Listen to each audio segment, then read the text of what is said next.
നമസ്കാരം, മലയാളി വാർത്ത ഇൻസൈഡിലേക്ക് സ്വാഗതം. ജ്യോതി മൽഹോത്രയുടെ ഫോണിൽ സേവ് ചെയ്ത് ലോക്ക് ചെയ്ത് വെച്ചിരുന്ന മാഡം എൻ എന്ന കോഡ് നെയിം പാകിസ്ഥാനിലേക്ക് നീളുന്ന ചാരപ്രവർത്തനങ്ങളുടെ വേരിന്റെ ഒരറ്റം. ഇന്ത്യയുടെ ചങ്ക് പിളർക്കാൻ ഇന്ത്യക്കാരെ തന്നെ റിക്രൂട്ട് ചെയ്ത് പാക് ചാര സംഘടന ISIയുടെ കേന്ദ്രത്തിലെത്തിക്കുന്ന പ്രധാനി. മാഡം എന്നിന് പിന്നാലെ അന്വേഷണം ശക്തമാക്കിയ റോ ഒടുക്കം പാകിസ്ഥാന്റെ ചാരപ്രവർത്തനങ്ങളുടെ ആ തല തൂക്കി. ഇന്ത്യൻ യൂട്യൂബർമാരെ വലവീശി പിടിക്കുന്ന ISIയുടെ ബുദ്ധി കേന്ദ്രം. മാഡം എൻ എന്ന കോഡ് നെയിമിൽ അറിയപ്പെടുന്നത് നൊഷാബ ഷഹ്സാദ്. ലാഹോറിൽ ട്രാവൽ ഏജൻസി നടത്തുന്ന നൊഷാബയാണ് ഇന്ത്യയിൽ നിന്നുള്ള യൂട്യൂബർമാർക്ക് പാകിസ്ഥാൻ സന്ദർശനത്തിനുള്ള സഹായങ്ങൾ നൽകിയിരുന്നത്. ISIയുടെ നിർദ്ദേശങ്ങൾക്കനുസരിച്ചാണ് ഇവർ പ്രവർത്തിച്ചിരുന്നത് എന്നാണ് വിവരങ്ങൾ. ജ്യോതി മൽഹോത്ര ഉൾപ്പെടെയുള്ളവരെ പാകിസ്ഥാനിലെ ചാര സംഘടനയുമായി ബന്ധിപ്പിച്ച കണ്ണിയാണ് ഈ മാഡം എൻ. ഇന്ത്യയിൽ നിന്നുള്ള യൂട്യൂബർമാർക്ക് പാകിസ്ഥാനിൽ എല്ലാവിധ സഹായങ്ങളും ചെയ്തു കൊടുക്കാൻ നൊഷാബ ഷഹ്സാദിന്റെ നേതൃത്വത്തിൽ വലിയ ഒരു സംഘം തന്നെയുണ്ട്. പാകിസ്ഥാന് വേണ്ടി ചാരവൃത്തി നടത്തിയതിന് അറസ്റ്റിലായ യൂട്യൂബർ ജ്യോതി മൽഹോത്ര അടക്കമുള്ളവരെ ചോദ്യം ചെയ്തതിൽ നിന്നാണ് മാഡം എന്നിലേക്ക് അന്വേഷണം എത്തുന്നത്. ലാഹോറിൽ ജയ്യാന ട്രാവൽ ആൻഡ് ടൂറിസം എന്ന പേരിൽ ട്രാവൽ ഏജൻസി നടത്തുന്ന നൊഷാബ ഷഹ്സാദാണ് മാഡം എൻ എന്ന് ISI വിളിക്കുന്ന സ്ത്രീയെന്ന് അന്വേഷണത്തിൽ റോ കണ്ടെത്തിയിട്ടുണ്ട്. ഇവരുടെ നേതൃത്വത്തിൽ ഇന്ത്യയിൽ ചാരവൃത്തിക്കായി 500ഓളം പേരടങ്ങിയ സ്ലീപ്പർ സെൽ സ്ഥാപിക്കാനുള്ള പ്രവർത്തനങ്ങൾ നടന്നിരുന്നതായും അന്വേഷണ ഏജൻസികൾ കണ്ടെത്തിയിട്ടുണ്ട്. പാക് സൈന്യവും ISIയും നൽകുന്ന നിർദ്ദേശങ്ങൾക്കനുസരിച്ചാണ് നൊഷാബ സ്ലീപ്പർ സെൽ പ്രവർത്തനങ്ങളിൽ ഏർപ്പെട്ടിരുന്നതെന്നും റിപ്പോർട്ടുകളിൽ വ്യക്തമാക്കുന്നു. ജ്യോതി മൽഹോത്ര ഉൾപ്പെടെ നിരവധി ഇന്ത്യക്കാർ പാകിസ്ഥാൻ സന്ദർശിച്ചത് നൊഷാബയുടെ സഹായത്തോടെയായിരുന്നു.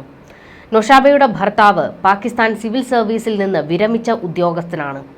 ഇന്ത്യയിൽ നിന്ന് പാകിസ്ഥാനിലെത്തുന്ന യൂട്യൂബർമാരെ പാക് സൈന്യത്തിലെയും ISIയിലെയും ഉദ്യോഗസ്ഥർക്ക് പരിചയപ്പെടുത്തി നൽകിയതും നൊഷാബയുടെ നേതൃത്വത്തിലായിരുന്നു. കഴിഞ്ഞ 6 മാസത്തിനിടെ ഇന്ത്യയിൽ നിന്നുള്ള 3000ഓളം പേർക്കും വിദേശ രാജ്യങ്ങളിലുള്ള ഇന്ത്യക്കാരായ 1500 പേർക്കും നൊഷാബയുടെ സഹായങ്ങൾ ലഭിച്ചതായും അന്വേഷണ ഉദ്യോഗസ്ഥരെ ഉദ്ധരിച്ച് ദേശീയ മാധ്യമങ്ങൾ റിപ്പോർട്ട് ചെയ്തിട്ടുണ്ട്. ഡൽഹിയിലെ പാകിസ്ഥാൻ എംബസിയിലും മാഡം എന്നിന് വലിയ സ്വാധീനമുണ്ടായിരുന്നതായാണ് വിവരങ്ങൾ. മാഡം എന്നിന്റെ നേതൃത്വത്തിലാണ് അന്ന് ഡൽഹിയിലെ പാക് എംബസിയിലേക്ക് കേക്ക് എത്തിയത് എന്നുള്ള വിവരവും ഇപ്പോൾ പുറത്തു വരുന്നുണ്ട്. പാക് എംബസിയിലെ first secretary Suhail Qamar, counsellor Umar Shehryar തുടങ്ങിയവരുമായി നൊഷാബയ്ക്ക് അടുത്ത ബന്ധമുണ്ടായിരുന്നു. ഈ സ്വാധീനം ഉപയോഗിച്ച് നൊഷാബയുടെ ഒരൊറ്റ ഫോൺ കോളിലാണ് ഇന്ത്യയിൽ നിന്നുള്ള പലർക്കും പാകിസ്ഥാൻ വിസ അനുവദിച്ച് നൽകിയിരുന്നതെന്നും അന്വേഷണ ഉദ്യോഗസ്ഥർ പറയുന്നു. നൊഷാബയുടെ സ്പോൺസർഷിപ്പിലോ ശുപാർശയിലോ ആണ് ഇന്ത്യയിൽ നിന്ന് പാകിസ്ഥാനിലേക്ക് പോയ പല യൂട്യൂബർമാർക്കും വിസ അനുവദിച്ചിരുന്നത്. ഇതിനു പുറമെ സിഖ് തീർത്ഥാടകരെ ഉൾപ്പെടെ പാകിസ്ഥാനിലേക്ക് കൊണ്ടുപോകാനും നൊഷാബയുടെ ഏജൻസി പ്രവർത്തിച്ചിരുന്നതായാണ് വിവരങ്ങൾ. അടുത്തിടെ ഡൽഹി ഉൾപ്പെടെയുള്ള ഇന്ത്യയിലെ നഗരങ്ങളിൽ നൊഷാബ ട്രാവൽ ഏജന്റുമാരെ നിയമിച്ചിരുന്നതായും സമൂഹ മാധ്യമങ്ങൾ വഴി ഇവർ ട്രാവൽ ഏജൻസിക്കായി പ്രചാരണം നടത്തിയിരുന്നതായും റിപ്പോർട്ടുകളിലുണ്ട്. അതേസമയം ഇന്ത്യയിലെ മാധ്യമങ്ങൾ പ്രസിദ്ധീകരിച്ചിരിക്കുന്ന റിപ്പോർട്ടുകളും ഇതിലെ ആരോപണങ്ങളും ഇപ്പോൾ നൊഷാബ നിഷേധിച്ചിരിക്കുകയാണ്. ഇന്ത്യൻ മാധ്യമങ്ങളുടെ റിപ്പോർട്ടുകൾ അടിസ്ഥാനരഹിതമാണെന്നും തെറ്റായ വിവരങ്ങൾ അടങ്ങിയതാണെന്നും നൊഷാബ സമൂഹ മാധ്യമങ്ങളിലൂടെ പ്രതികരിച്ചിട്ടുണ്ട്. ഇന്ത്യയിലുടനീളം 500 ചാരന്മാർക്ക് ഇന്ത്യയിൽ ഒളിച്ചിരിക്കാൻ വലിയ സ്ലീപ്പർ സെൽ ശൃംഖല ഇവർ സ്ഥാപിച്ചു എന്ന് പറയുമ്പോൾ തന്നെ നൊഷാബയുടെ നേതൃത്വത്തിൽ ഉള്ള സംഘങ്ങൾ ഇന്ത്യയിൽ പലയിടങ്ങളിലായി ഇവരുടെ റിക്രൂട്ടിംഗ് ഏജൻസികൾ സ്ഥാപിച്ചിരുന്നു എന്ന് വേണം മനസ്സിലാക്കാൻ. നൊഷാബയുടെ ഇന്ത്യയിലുള്ള സുഹൃത്തുക്കളാണ് ഈ സ്ലീപ്പർ സെല്ലുകൾക്ക് വേണ്ടി എല്ലാ പണിയും എടുത്തിരുന്നത്. യൂട്യൂബർമാരെയും വ്ളോഗർമാരെയും ലക്ഷ്യമിടുന്നത് മാത്രമല്ല, ഇന്ത്യയിൽ താമസിക്കുന്ന ഹിന്ദുക്കളെയും സിഖുകാരെയും വശീകരിച്ച് ചാരപ്രവർത്തനത്തിലേക്ക് ഇവരുടെ നേതൃത്വത്തിൽ എത്തിച്ചിട്ടുണ്ട് എന്നുള്ള റിപ്പോർട്ടുകളും വ്യക്തമാക്കുന്നു. പാകിസ്ഥാനിലേക്ക് സിഖ് ഹിന്ദു തീർത്ഥാടനത്തിന് നേതൃത്വം നൽകുന്ന ഒരേ ഒരു ഏജൻസി ഇവരുടെ നേതൃത്വത്തിലുള്ള സ്ഥാപനമാണ്. ഡൽഹിയിലെ പാകിസ്ഥാൻ എംബസിയിൽ വിസ ഓഫീസറായി ജോലി ചെയ്തിരുന്ന ISI പ്രവർത്തകൻ ഡാനിഷ് എന്ന എഹ്സാൻ ഉർ റഹ്മാനുമായും ഷഹ്സാദ അടുത്ത ബന്ധം പുലർത്തിയിരുന്നു. ഈ ഡാനിഷിന്റെ വളരെ അടുത്ത ആളായിരുന്നു ജ്യോതി മൽഹോത്ര. ജ്യോതി മൽഹോത്രയുടെ വായിൽ നിന്നാണ് ആദ്യം ഡാനിഷിന്റെ പേര് വരുന്നത്. എന്നാൽ ഈ മാഡം എൻ എന്ന പേര് ഇവരിൽ ആരുടെ വായിൽ നിന്നും ആദ്യമൊന്നും പുറത്തേക്ക് വന്നിരുന്നില്ല. പിന്നീട് ഫോൺ പരിശോധിച്ചതിലൂടെയാണ് മാഡം എൻ എന്ന പേര് റോയുടെയും ഐബിയുടെയും ഒക്കെ ശ്രദ്ധയിൽപ്പെടുന്നത്.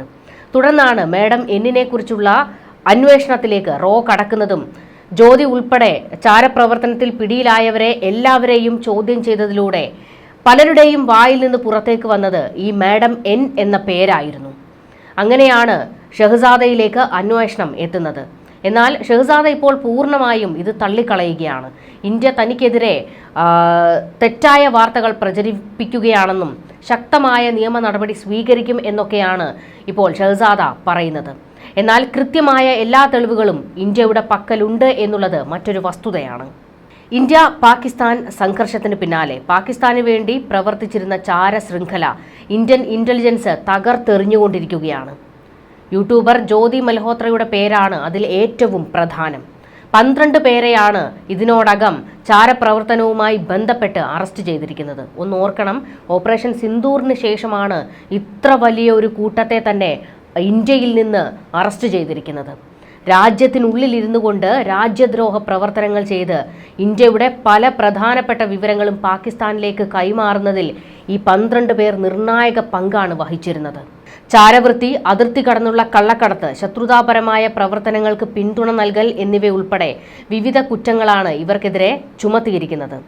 സൈനിക നീക്കങ്ങൾ, സൈനിക കേന്ദ്രങ്ങൾ, മറ്റു പ്രധാന സ്ഥലങ്ങൾ എന്നിവയുമായി ബന്ധപ്പെട്ട നിർണായക വിവരങ്ങൾ ഇവർ ശേഖരിച്ച് കൈമാറിയതായാണ് സുരക്ഷാ ഏജൻസികൾ കണ്ടെത്തിയിരിക്കുന്നത്.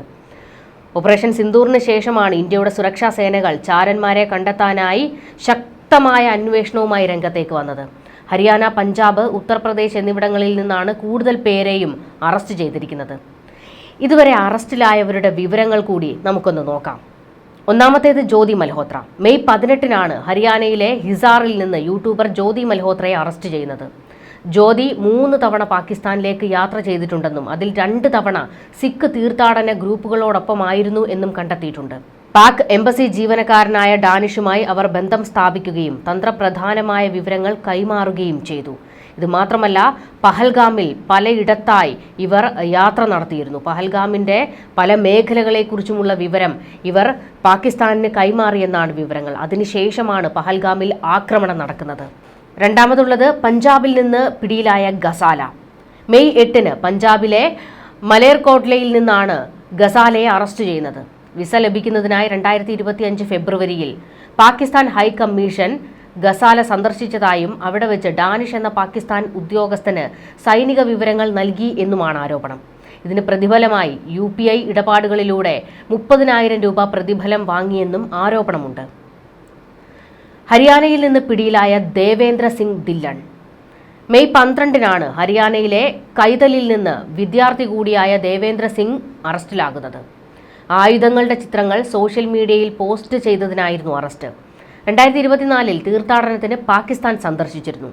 തുടർന്ന് അവിടെയുള്ള ചിലരുമായി അടുപ്പം സ്ഥാപിക്കുകയും അത് തുടരുകയും ചെയ്തുവെന്നാണ് ആരോപണം. പാട്യാല സൈനിക കേന്ദ്രത്തിന്റെ പുറത്തു നിന്നെടുത്ത ചില ചിത്രങ്ങൾ ഇയാൾ പാകിസ്ഥാന് കൈമാറിയെന്ന് കണ്ടെത്തിയിരുന്നു. നാലാമത് ഉത്തർപ്രദേശിൽ നിന്നുള്ള ഷഹസാദ്. മെയ് 18-നാണ് ഉത്തർപ്രദേശിലെ മൊറാദാബാദിൽ നിന്ന് ഷഹസാദ് എന്ന ബിസിനസ്സുകാരൻ അറസ്റ്റിലാകുന്നത്. പാകിസ്ഥാന്റെ ഇന്റർ സർവീസസ് ഇന്റലിജൻസിന് വേണ്ടി അതിർത്തി കടന്നുള്ള കള്ളക്കടത്തിലും ചാരവൃത്തിയിലും ഇയാൾക്ക് പങ്കുണ്ട് എന്ന് കണ്ടെത്തുകയായിരുന്നു. ഉത്തർപ്രദേശിൽ നിന്നുള്ള നുമാൻ ഇലാഹി. മെയ് 12-ന് ഹരിയാനയിലെ പാനിപ്പത്തിൽ നിന്നാണ് നുമാൻ ഇലാഹി അറസ്റ്റിലാകുന്നത്. സൈനിക നീക്കങ്ങളെയും ട്രെയിൻ റൂട്ടുകളെയും കുറിച്ചുള്ള തന്ത്രപ്രധാനമായ വിവരങ്ങൾ ഇയാൾ കൈമാറിയെന്നാണ് കണ്ടെത്തിയത്. പാനിപ്പത്തിൽ സെക്യൂരിറ്റി ഗാർഡായാണ് ഇയാൾ ജോലി ചെയ്തിരുന്നത്. ബീഹാറിൽ നിന്നുള്ള മുർത്താസ. മെയ് 16-നാണ് പഞ്ചാബിലെ ജലന്ധറിൽ നിന്ന് മുർത്താസ അറസ്റ്റിലാകുന്നത്. ഇന്ത്യ പാകിസ്ഥാൻ സംഘർഷത്തിനിടെ അതിർത്തിക്കപ്പുറത്തുള്ളവർക്ക് ഇന്ത്യൻ വാർത്താ ക്ലിപ്പുകളും ആഭ്യന്തര അപ്ഡേറ്റുകളും കൈമാറുന്ന ഒരു ആപ്പ് സൃഷ്ടിക്കുന്നതിൽ ഇയാൾ പങ്കാളിയായി എന്നാണ് ആരോപണം. ഹരിയാനയിൽ നിന്നുള്ള മുഹമ്മദ് തരീഫ്. ഹരിയാനയിലെ മേവാത്തിലെ കൻഗാർക്കയാണ് താരിഫിന്റെ നാട്. പാകിസ്ഥാൻ ഹൈക്കമ്മീഷനിലെ ഉദ്യോഗസ്ഥരുമായി തന്ത്രപ്രധാനമായ സൈനിക വിവരങ്ങൾ പങ്കുവച്ചുവെന്നാണ് താരിഫിനെതിരായ കുറ്റം. ഒഡീഷയിൽ നിന്നുള്ള പ്രിയങ്ക സേനാപതി. യൂട്യൂബർ ജ്യോതിയുടെ അറസ്റ്റിന് ശേഷമാണ് ഒഡീഷയിൽ നിന്നുള്ള വ്ളോഗർ പ്രിയങ്ക സേനാപതി പിടിയിലാകുന്നത്. 3-4 മാസം മുൻപ് പാകിസ്ഥാനിലെ കർത്താർപൂർ സന്ദർശിച്ച പ്രിയങ്ക സേനാപതി ജ്യോതിയുമായി സൗഹൃദം വളർത്തിയെടുത്തിരുന്നു. ഇതിൽ ചാരവൃത്തി നടന്നു എന്നാണ് കണ്ടെത്തിയത്. പഞ്ചാബിൽ നിന്ന് 2 പേർ അറസ്റ്റിലായിരുന്നു. പാലക് ഷേർ മസിഹ്, സൂരജ് മസിഹ് എന്നിങ്ങനെ. പഞ്ചാബിലെ അമൃത്സറിൽ സൈനിക കന്റോൺമെന്റ് പ്രദേശങ്ങളുടെയും വ്യോമതാവളങ്ങളുടെയും തന്ത്രപ്രധാനമായ വിവരങ്ങളും ചിത്രങ്ങളും ചോർത്തിയതിന് ഈ മാസം ആദ്യമാണ് ഇരുവരും അറസ്റ്റിലാകുന്നത്. അമൃത്സർ സ്വദേശികളാണ് ഇരുവരും. പഞ്ചാബിൽ നിന്നുള്ള സുപ്രീത് സിംഗ്. പഞ്ചാബിലെ ഗുരുദാസ്പൂർ നിവാസിയാണ് സുപ്രീത് സിംഗ്. സൈനിക നീക്കങ്ങളുടെയും തന്ത്രപ്രധാന സ്ഥലങ്ങളുടെയും വിശദാംശങ്ങൾ ഉൾപ്പെടെയുള്ള സൈനിക വിവരങ്ങൾ പാകിസ്ഥാന്റെ ISIക്ക് ചോർത്തി നൽകിയെന്നാണ് കണ്ടെത്തിയത്. പഞ്ചാബിൽ നിന്നുള്ള കരൺബീർ സിംഗ്. സൈനിക നീക്കങ്ങളുടെയും തന്ത്രപ്രധാന സ്ഥലങ്ങളുടെയും വിശദാംശങ്ങൾ ഉൾപ്പെടെയുള്ള സൈനിക വിവരങ്ങൾ പാകിസ്ഥാന്റെ ISIക്ക് ചോർത്തി നൽകി. ഹരിയാനയിൽ നിന്നുള്ള അർമാൻ. ഇന്ത്യൻ സൈന്യത്തെക്കുറിച്ചുള്ള നിർണായക വിവരങ്ങൾ പാകിസ്ഥാന് ചോർത്തി നൽകി എന്നാണ് ഹരിയാനയിലെ നൂഹിൽ നിന്നുള്ള 26-കാരനായ അർമാനെതിരെയുള്ള കേസ്. ന്യൂഡൽഹിയിലെ പാകിസ്ഥാൻ ഹൈക്കമ്മീഷനിലെ ഒരു ജീവനക്കാരൻ വഴിയാണ് വിവരങ്ങൾ കൈമാറിയത് എന്നാണ് കണ്ടെത്തിയത്. 12 പേർ അറസ്റ്റിലായിട്ടുണ്ട്. ഇനിയും നിരവധി അറസ്റ്റുകൾ ഇതിനോടകം നടന്നിട്ടുണ്ട് എന്നുള്ള വിവരങ്ങൾ പുറത്തു വരുന്നുണ്ട്. പക്ഷേ പലരുടെയും പേരുകൾ പുറത്തേക്ക് വന്നിട്ടില്ല. കാരണം ഇവരെയൊക്കെ ചോദ്യം ചെയ്തുകൊണ്ടിരിക്കുകയാണ്. ഇതിൽ ഏറ്റവും പ്രധാനമായിട്ടുള്ളത് ജ്യോതി മൽഹോത്രയാണ്. കാരണം ജ്യോതി മൽഹോത്ര പഹൽഗാമിൽ പാകിസ്ഥാൻ ഭീകരാക്രമണം നടത്തുന്നതിന് എല്ലാ സഹായങ്ങളും ചെയ്തു കൊടുത്തത് ജ്യോതിയാണ് എന്നാണ് വിവരങ്ങൾ. കാരണം ജ്യോതി കശ്മീരിലേക്ക് യാത്ര ചെയ്തിരുന്നു.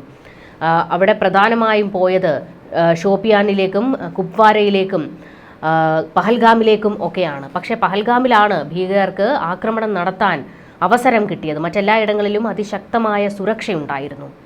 പഹൽഗാമിൽ വലിയൊരു ആക്രമണം നടക്കുമ്പോൾ അതിന് പിന്നിൽ പാകിസ്ഥാന് വേണ്ട എല്ലാ സഹായവും ചെയ്തു കൊടുത്തത് ഒരു ഇന്ത്യക്കാരി ജ്യോതി മൽഹോത്ര.